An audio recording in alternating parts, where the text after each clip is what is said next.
SMC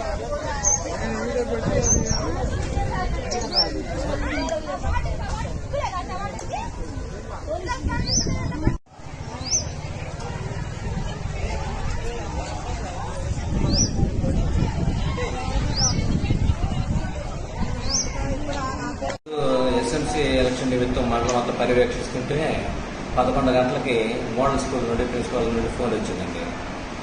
ఈ 11:30కి model school రావడం జరిగింది.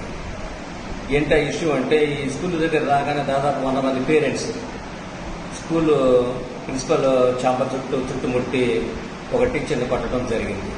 ఎందుకు ఏంటి ఎంతమంది వచ్చారని విచారం చేస్తామంటే ఆ పేరెంట్స్ మూకుమ్మడిగా చెప్తున్నారు, మా పిల్లల్ని ఆడపిల్లల విషయంలో ఇక్కడ ఉన్నటువంటి టీచర్లు కొంతమంది జెంట్స్ టీచర్లు ఆ పిల్లల్ని పాఠాలు చెప్పకుండా భుజం మీద చేయటం, నడుము మీద చేయటం, ఇట్లాగా హరాస్మెంట్ చేయటం, తర్వాత ఫీజులు కూడా కొంచెం లేని ఫీజులు వసూలు చేస్తున్నారని చెప్పేసి చెప్పుకుంటూ వచ్చారు.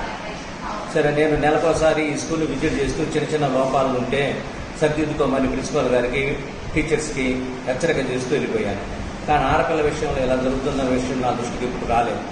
అయితే ఈ గర్ల్స్ స్టూడెంట్స్ కూడా 1 వీక్ నుండి ఇలా జరుగుతుంది అని మాత్రం చెప్తున్నారు.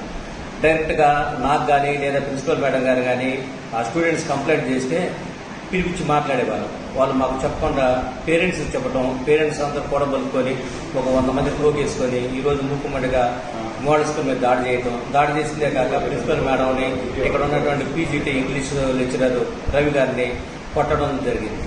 ఈ విషయంలో ఎస్ఐ గారిని రిక్వెస్ట్ చేశాము. ఎస్ఐ గారు 4 కానిస్టేబుల్ పంపించి వారు కూడా వచ్చి విచారణ చేస్తూ ఉన్నారు. ఇది మోడల్ స్కూల్ విషయం. ఈ జరిగిన ఈ సిచ్యువేషన్ అంతటిని పై ఉన్నతాధికారులు, జిల్లా విద్యాశాఖ అధికారికి, joint director of model schools వారికి తెలియపరిచాము. పూర్తిగా సమగ్ర విచారణ రేపు మరలా విద్యార్థులను పిలిపించి ఏం జరిగిందో ఆ రిపోర్ట్ అంతా తయారు చేసి అధికారులు పంపించడం జరుగుతుంది. అధికారులు తదనుగుణంగా చర్యలు తీసుకోవడం జరుగుతుంది. నా విచారణలో ఒక 3 పిల్లలు చెప్పారు. వాస్తవమే, ఆ టీచర్ ఈ విధంగా ఫలానా రవి గారని, ఖాజావాలని ఇలాగ నా మీద చేతులు వేశారని 3 పిల్లలు చెప్పారు. ఇది 4-5 రోజుల క్రితమే జరిగిందని చెప్పారు.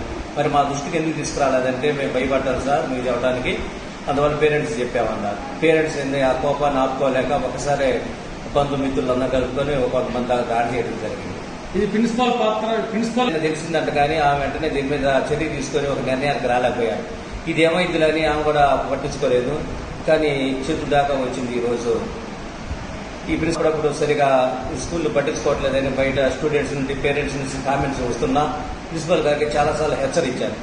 మేడం గారు మీరు సరిగా స్కూల్ పట్టించుకోవట్లేదు, సరైన అడ్మినిస్ట్రేషన్ లేదు, టీచర్స్ కూడా రెగ్యులర్గా రావట్లేదు, సెలవులు ఎక్కువ పెడుతున్నారంట, జాగ్రత్త, సిలబస్ విషయంలో పిల్లలు వెనకబడుతున్నారు, పేరెంట్స్ నుంచి కామెంట్స్ వస్తున్నాయి అని చెప్పాను. సర్దిద్దుకోమని హెచ్చరించాను. వాళ్ళ ద్వారానే కదా ఈ సమస్య వచ్చింది.